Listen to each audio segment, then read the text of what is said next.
आज हम एक ऐसे प्रपोजल पर बात करने जा रहे हैं जो दुनिया की सबसे पावरफुल बॉडीज में से एक यूनाइटेड नेशंस सिक्योरिटी काउंसिल को बदलने की बात करता है। ये कोई छोटा-मोटा विचार नहीं है, ये एक ऐसी बात है जो ग्लोबल पावर बैलेंस को सीधी चुनौती देती है। ये पावरफुल स्टेटमेंट है सिंगापुर के पूर्व डिप्लोमैट किशोर महबूबानी का, और इसी स्टेटमेंट के इर्द गिर्द हमारी आज की पूरी बातचीत घूमेगी। तो सवाल ये है कि इतना बड़ा बयान देने के पीछे आखिर वजह क्या है? चलिए इसी को समझते हैं। तो चलिए सबसे पहले ये जानते हैं कि ये डिप्लोमैट है कौन और उनका ये प्रपोजल असल में कहता क्या है। अब आगे बढ़ने से पहले एक मिनट रुककर ये समझ लेते हैं कि ये यूनाइटेड नेशन सिक्योरिटी काउंसिल या यूएनएससी आखिर है क्या। देखिए, ये दुनिया की सबसे पावरफुल पॉलिटिकल बॉडी है। इसका काम है इंटरनेशनल पीस एंड सिक्योरिटी बनाए रखना, और यकीन मानिए इसके फैसलों का असर हम सब पर, पूरी दुनिया पर पड़ता है। तो महबूबानी का प्रस्ताव क्या है? उनका आर्ग्यूमेंट एकदम सिंपल है। वो कहते हैं कि यूनाइटेड किंगडम को अपनी परमानेंट यूएनएससी सीट खुद ही छोड़ देनी चाहिए और ये सीट भारत को दे देनी चाहिए, और वो इसे सिंबॉलिक तौर पर एक तरह से भारत के कॉलोनाइजेशन के लिए प्रायश्चित का एक अच्छा काम मानते हैं। अच्छा, अब इस प्रपोजल को ठीक से समझने के लिए हमें थोड़ा पीछे जाना होगा। हमें सिक्योरिटी काउंसिल की हिस्ट्री और उसके आज के स्ट्रक्चर को देखना पड़ेगा, जो आप यकीन करेंगे 1945 से अब तक ज्यादा बदला ही नहीं है। काउंसिल की जो असली पावर है वो इसके 5 परमानेंट मेंबर्स के पास है। इन्हें P5 कहा जाता है: United states, China, Russia, UK और फ्रांस।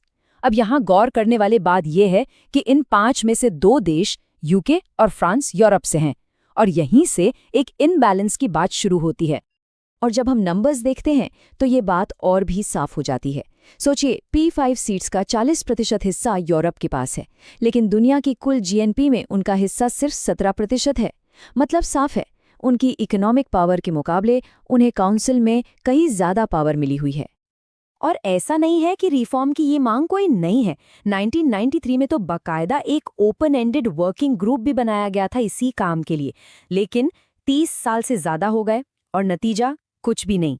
काउंसिल का जो बेसिक स्ट्रक्चर है वो आज भी वैसा का वैसा ही है जैसा 1945 में था। तो चलिए अब उन इकोनॉमिक आर्ग्यूमेंट्स को देखते हैं जो इस बदलाव की मांग के पीछे हैं। ये बेसिकली अतीत और भविष्य की इकोनॉमीज का एक कंपैरिजन है। महबूबानी के आर्ग्यूमेंट का जो कोर है वो एक सिंपल कंपैरिजन पर टिका है। वो यूके को कहते हैं अतीत का देश, एक ऐसी इकोनॉमी जिसे भारत पहले ही पीछे छोड़ चुका है, और दूसरी तरफ है भारत, जिसे वो भविष्य का देश कहते हैं, एक तेजी से बढ़ती इकोनॉमिक पावर। और फ्यूचर प्रोजेक्शंस तो और भी ज्यादा सरप्राइजिंग है। अनुमान यह है कि 2050 तक भारत की इकोनॉमी ब्रिटेन की इकोनॉमी से 4 गुना, जी हाँ 4 टाइम्स बड़ी हो जाएगी। ये एक ऐसा नंबर है जो साफ साफ दिखाता है कि फ्यूचर में पावर बैलेंस किस तरफ झुकने वाला है। तो सवाल उठता है कि अगर आर्ग्यूमेंट्स इतने स्ट्रॉन्ग हैं तो फिर रिफॉर्म होता क्यों नहीं है? अब हम महबूबानी के इनसाइडर पर्सपेक्टिव को समझेंगे कि आखिर ये रिफॉर्म की कोशिशें बार बार फेल क्यों हो जाती हैं। महबूबानी कहते हैं कि इसकी एक बहुत बड़ी वजह है पब्लिक स्टेटमेंट्स और प्राइवेट एक्शंस के बीच का अंतर।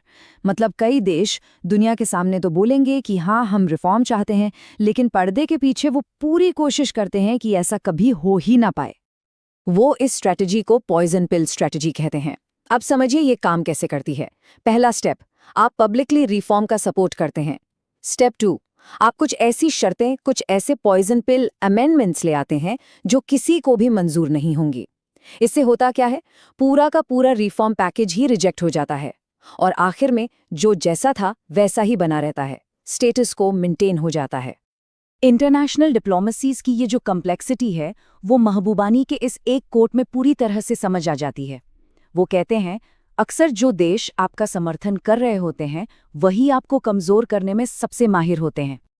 तो अब हम आते हैं अपने आखिरी हिस्से पर, जो इस पूरी बहस के सबसे जरूरी सवाल पर फोकस करता है, और वो सवाल है यूएन सिक्योरिटी काउंसिल की अपनी क्रेडिबिलिटी का, उसकी अपनी साख का।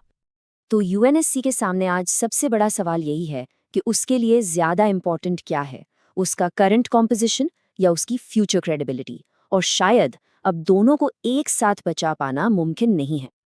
और महबूबानी की ये आखिरी वार्निंग इस दुविधा को, इस डिलेमा को बिल्कुल साफ कर देती है। वो कहते हैं, आप अपनी संरचना बनाए रख सकते हैं और अपनी विश्वसनीयता खो सकते हैं। लेकिन अगर आप अपनी विश्वसनीयता बनाए रखना चाहते हैं तो आपको अपनी संरचना बदलनी होगी। ये वो डिलेमा है और ये एक ऐसा सवाल है जिसका जवाब ही तय करेगा कि पूरी इंटरनेशनल सिस्टम का फ्यूचर क्या होगा।